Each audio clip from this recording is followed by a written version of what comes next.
So, hello, everyone. To set the tone for our fireside chat on catalyzing fintech growth through raising capital, let me share a fun fact, right? So in the last 6 months, the first 6 months of 2021, $330 million has been raised by African fintech startups, which is double of what was raised in the entire last year. So which definitely means that there's a strong focus on fintech in Africa, both from an entrepreneurial perspective and also from an investor perspective. And today in this fireside chat, we've got two veterans from the industry, Isabelle de Melo and Janade du Plessis. So just to give you a background on their experience, Isabelle is currently the co-founder of Mo Angels, which is an angel fund based out of Mauritius and investing into Africa. She's also the non-executive director of AFF2021 Bank, one of the leading banks in Mauritius, and IBL, which is the largest conglomerate based in Mauritius.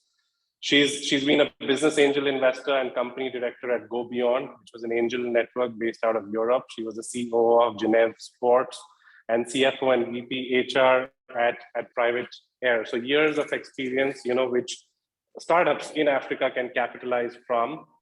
We also have Janade. Janade is the general partner of Launch Africa Ventures and co-founder of 535 Ventures. Janade brings in rich experience. He's the founder of Abrazo Capital. He was the head of venture capital and alternative investments at Nedbank Investment Bank, fund manager at Goldman Sachs, and chief investment officer of the African Development Bank. And he's been working for 18 years in this industry. And as part of Launch Africa, they've invested into 67 startups across Africa in the last couple of years, ever since inception. So welcome, Janade and Isabelle. Thank you, Sandeep. So to get started, there's an interesting fact, and if you look at statistics, bulk of the investment into Africa has happened into 5 countries, right? Namely Nigeria, South Africa, Ghana, Egypt, and Kenya. And when I checked the statistics, it was almost 80%, of the capital raised was in these countries. And the first thing I thought is that what are the influencing factors that capital is being raised predominantly in these countries? Is it the infrastructure? Is it the entrepreneurial culture or ecosystem? We're getting more ideas in these markets. Are these safer for investors to put capital into? Is the regulatory environment more conducive, or is it the population? I know, Janade, you've invested into 67 startups in Africa. Isabelle has invested into a fintech startup which is outside these 5 countries, that is Cameroon. And what are your views on the same? Maybe starting with Isabelle. Well, why these 5 countries? I would imagine that it's the mere size. Fintech investments are potentially extremely heavy investments, and so it allows to have a broader market. They have both banked and unbanked populations, so it allows to cover a bigger space. And I guess perhaps also a greater entrepreneurial maturity than in some other places. So investors, it requires investors, and when you have bigger investors, they'd rather do it in a place where their economies of scale, where they're going to invest in this and other things also. And it's just more difficult also to find the right resources to help them manage that in some of the other geographies. What do you think, Janade? Thanks, Yeah, I think one of the key driving factors has actually been the ability to engage with corporates, so banks, insurances. If you look at those big markets, South Africa, Nigeria, Kenya, Egypt, banks have been trying to bank the unbanked for many years. And in many instances, and I speak specifically about South Africa, has really failed, right? But we have so many unbanked people on the African continent. I think the number is like 350 to 450 million people still unbanked. And what the adoption of technology has done and the adoption of mobile phones has just accelerated that. And financial institutions haven't really kept up with that pace in order to capture that market. And in walked fintechs, and they have taken that on, they have fast-tracked it, and they've also spoke to a very growing, I would say, digital savvy young population, which really exists in the African continent. So all of those factors has then driven down by internet, reducing internet costs as well, and has just gone on a broad reach across the 5 markets, and now into, we see Francophone Africa especially, and other East African markets. So I think really for me, it's been the failure of large corporates, but it opened a wide opportunity for new startups to enter. And I do think we're going to see what happened in fintechs will happen then in education, health tech, as these markets mature. Definitely. I mean, we're seeing a lot of innovation by fintechs. There's only limited that a bank could do, and hence we are seeing that bank is becoming more of an engine, banking as a service, and same with conglomerates, right? I mean, larger companies. I mean, today we've got IBL Group in Mauritius, which is one of the large conglomerates, not only in Mauritius, but in Africa. We've got EcoBank, which is investing into startups, right? So it's a sort of a forward integration model where they see whether to build or to buy or to invest, right? So Janade, what's your perspective on that with regards to the startups that you are investing into and the limited LP partner interest that you're getting from these large institutions, and same for Isabelle. Isabelle is also the director of IBL, which is the largest conglomerate in Mauritius, right? How do you see investing into startups from the perspective of these larger conglomerates, institutions, or banks? Yeah, I think it's a good question. I think firstly, fintech is such a broad term, right? There are so many different types of fintechs. And usually when people talk about fintechs, it's around payments. And that's obviously a good platform to engage with large corporates. But there are many others. There's insurtech, we see a lot of crypto and exchanges, e-wallet savings products, investment products, and even lending products. I think that the large corporates have woken up. There is a lot of collaboration between banks at the moment. And as you say, it is really difficult to build because of the pace of which technology is changing and customer needs are changing and the adoption of it. And so what I'm seeing is a lot of corporates are starting off to engage either through an accelerator program in order to start engaging with startups, seeing who's out in the ecosystem, learning from them and adopting their technology. Or there are some green shoots about some large corporates, financial institutions now acquiring some of these fintechs or doing an investment in order to bring them into their organization. Large institutions, especially financial institutions, have very expensive backbones, and integrating into those systems can be quite costly and timely.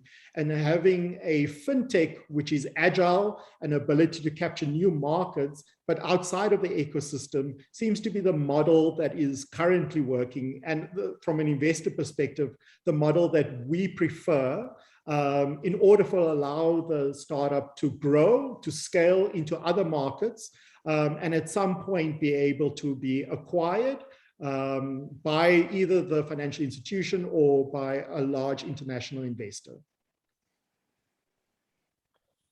Isabelle, your views as director of IBL and well, as director of IBL, IBL decided a while back to participate in setting up a bank because it was to cater to the needs of trade, of investing in companies.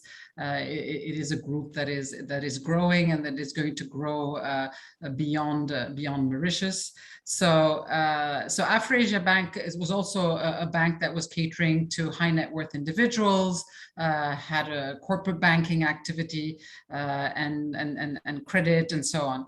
I think that, I mean, from the innovation, when you look at number one, there's a part of which is about copying what is happening in other spaces, but there are very specific problems and issues to solve in Africa.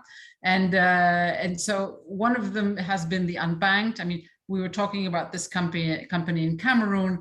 A while back, they decided that they wanted to be the universal payment platform. I think they were a bit early. And so today they're solving a much smaller problem, which is the issues of fraud, time lag, and of people that have cash and that want to turn that cash into digital, I mean, not a digital asset, but into a digital version of their cash. And so they have these little shops with agents that take it. So this is a problem that one has, that we don't have in the enormous hemisphere to solve any problem anymore. And so there are issues of security and so I think that's also in the software, all of this multiplication of APIs that come and then just, you know, get put on top of this existing backbone and infrastructure of the banks is, as Janade was saying, I mean, it allows to be much more agile and for the bigger banks to have different service offerings to their clients. Because the retail bank is going away. And so, you know, how do you, I mean, you can see some of the apps, you know, they try and make them look fun when it's a payment app in a legacy bank. So I guess it's about, there's a whole marketing thing that comes with it. And almost sadly, we're all on our phones so much that we do everything on it now. But it once again, and the prevalence of mobile phones in Africa is something that is quite unique. And so it's the way to do all these transactions and to do them and to jump a lot of steps that have happened in other places. So a lot of factors that come into play there. Definitely. I think this is the new way of diversification for larger groups and banks, you know, to reach out to the larger audience and bring in more innovative products, you know, because they have the wealth and expertise, but they also carry the legacy and maybe less agility, you know, where they can, you know, partner with more agile, younger fintechs. Now, Isabelle, you worked with angel networks in Europe, and Janade, you run a fund, you know, raising capital from, I believe, across the world. And we've seen some interesting stats that, you know, as per the African Venture Capital Association report, I read that from 2014 to 2019, 42% of the capital that has been invested into African startups has come from North America, right? And 23% of capital invested has come from Europe, right? Is it, I mean, are US, North America and Europe seeing Africa as the next frontier of growth? Or is it that, you know, I mean, of course, you've got a lot more mature companies or startups in America and Europe that, you know, they're looking at Africa for diversification, right? What's your perspective now that you both are investing into African startups? How do you see the perspective of the Western world into Africa? A young population, a growing population, growth rates that, I mean, you know, it's just in their portfolios as part of diversification, not missing the train of this. Yeah, there are challenges, but I think also the internet has allowed the communication that wasn't possible before, the networking that wasn't possible before. You know, you might, your startup when I was talking about the Cameroonian startup, it was in fact developed in the south of France, where one of the founders was studying. But the market, it has always been meant for Africa and solving problems in Africa. So I think the geography in itself doesn't matter anymore, but right now it's the growing population and the growth rates, which are amazing. And sometimes a white sheet, you can try it all here. So I don't know if the less regulation plays a part, but I'm not sure about that. Yeah. And Janade, I also think that African startups are solving real world problems. These are real people problems, whereas in mature markets, the solving the real problem that people every day deals with has been solved already, and you find a very interesting, unique, but not usable tech in our everyday lives in very mature markets. And I think a lot of, certainly the investors that like our fund, like the fact that African startups are solving real world problems, be it in transport and logistics, being able to bring more people into the financial services industry, insure more people, bringing healthcare to people that never had access to healthcare. That there's a feel-good factor to that as an investor.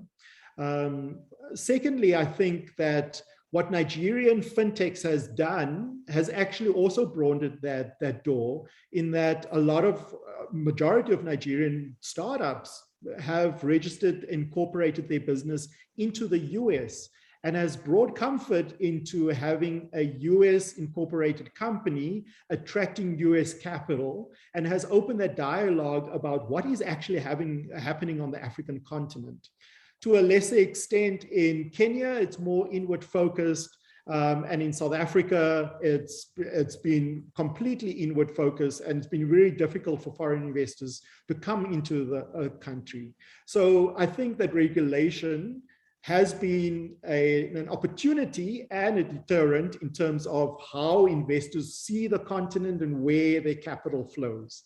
Of that capital, currently, Nigeria is ahead because of the way the startups are set up. And what we are seeing now is that more and more the Nigerian government is trying to put further regulations in place. We hope that other governments would start opening up their regulations in order to invite foreign capital to come in.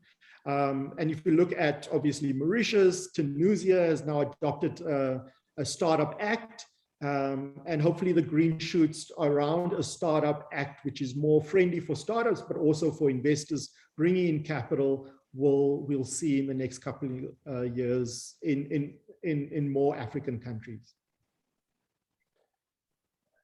Interesting. I mean, great perspective. And you mentioned about regulation. Now, when you look at Africa as one unit, it may seem like one unit from the outside, but when you're inside, what differentiates different parts of Africa to a great degree is the regulatory framework, right?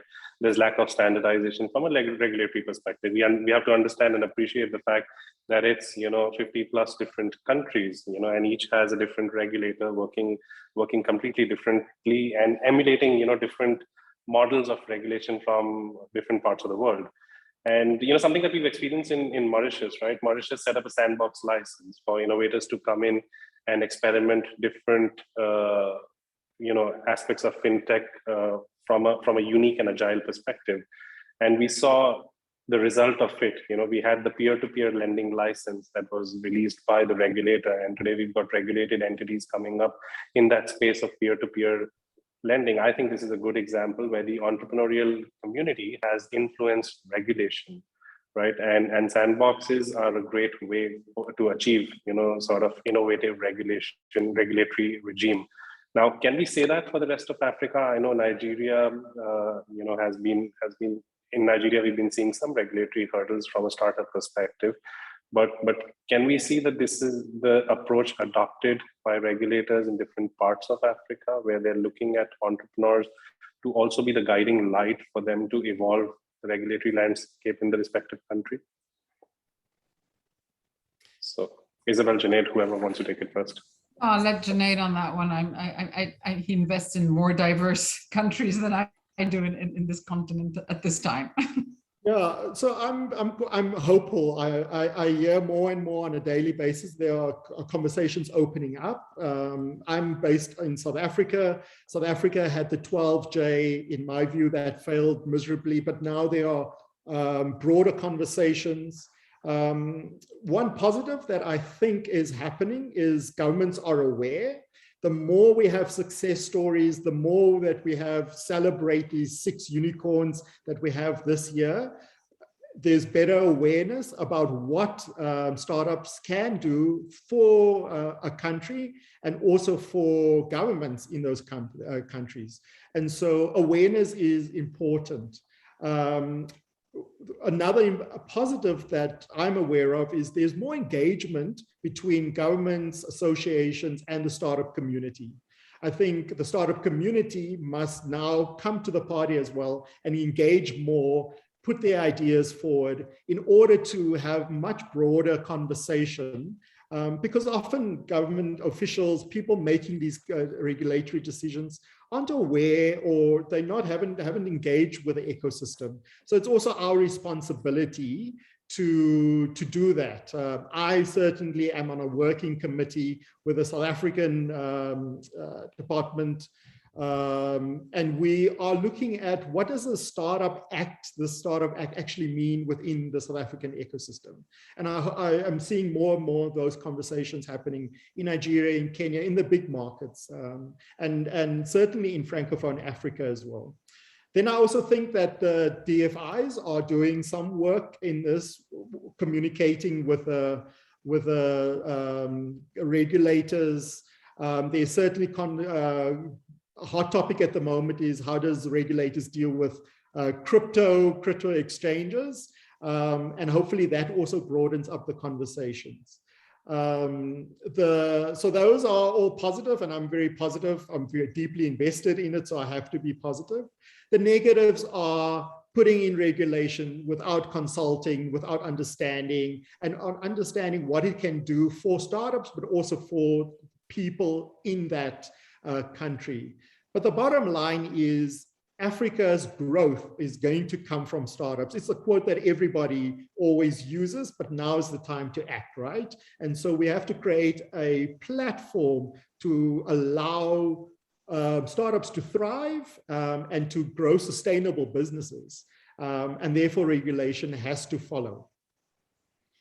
I mean, absolutely. It has to be hand in hand, I mean, regulation is as much a part of the entrepreneurial ecosystem as it is the fintech entrepreneur. And recently in India, this is the festive season, which is beginning. We call it Diwali, right? I mean, the larger Indian community. And this is the time where people invest into gold. And I recently saw one of the Indian superstars, Amitabh Bachchan, and advertising that, did you invest into crypto this Diwali season, right? And which means a lot. If you talk in Mauritius, I come from banking background, and you use the word crypto and the compliance raises their hands. I mean, don't come anywhere near to me. And I think this is where from a regulatory perspective, we need to see the best practices across the world, and we see that in Mauritius as well. Mauritius is trying to create its own digital currency. I've seen e-Naira in Nigeria. So definitely, we have some level of evolution that's happening from a regulatory perspective. I mean, an interesting stat that, I know, Janade, that you've out of the 67 startups that Launch Africa has invested into, 24 are fintechs, right? If you look at overall statistics in 2020, 25% of the investment that happened into Africa was into fintech. This year, the first 6 months, 29% of the investment has happened into fintech. I know Isabelle, in her personal capacity, has invested into a fintech startup we cashed up in Cameroon, right? And so there's a lot of focus onto fintech. And Isabelle and Janade, you both mentioned that Africa has this unbanked population. Mobile penetration is greater than banking population. So is this the underlying reason why there's a lot of investment that's happening into fintech? This is what we see as an opportunity in Africa. I think going back to something that Janade said, the fact that all of these services are being delivered via a mobile phone. Whether, you know, we can lump it all into fintech when you're selling insurance, when you're claiming your health. I mean, between health, when you're talking in health tech, it's both the claiming side, but it's also the healthcare in itself. So and preventive care and so on. So I don't know. It's I guess it's this mobile phone, and this reminds me of something back in the 90s. I started working for a company which was called Gem Plus, and which was the world leader in smart cards. And at the time, you know, about 2 years into that, we issued, and this was in France, the first banking cards with the chip on it. And, you know, and this was supposed to be the high security device. Now, we have the chip on it, but today we're using the phone for that. We in fact don't, in certain cases we do need it, but it's all on our mobile phone now because the chip is in the mobile phone. We used to joke that we would implant it under somebody's skin in those days.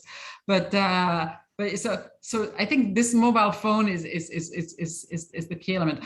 I personally have I'm not as invested in fintech as Janade's portfolio is, and then that's probably also a question of geography. If you're in a geography where the industry itself is more diverse, but yeah, this is fintech is an enabler, and so this is one of the places to be because it will allow to do all the rest. And you spoke about peer-to-peer lending.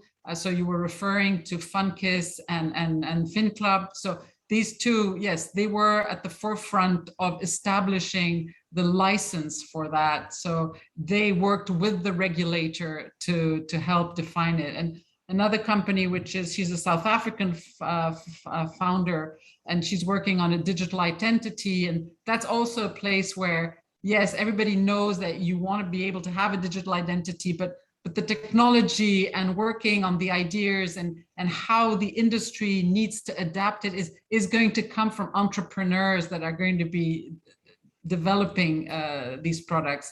And once it's reached a little ahead of the MVP and so on, then they're going to want to go, the regulator said, I have something that is going to solve your problem because your problem is a problem of identity, a problem of KYC, you know, all of these issues, because it all boils down to fraud, right?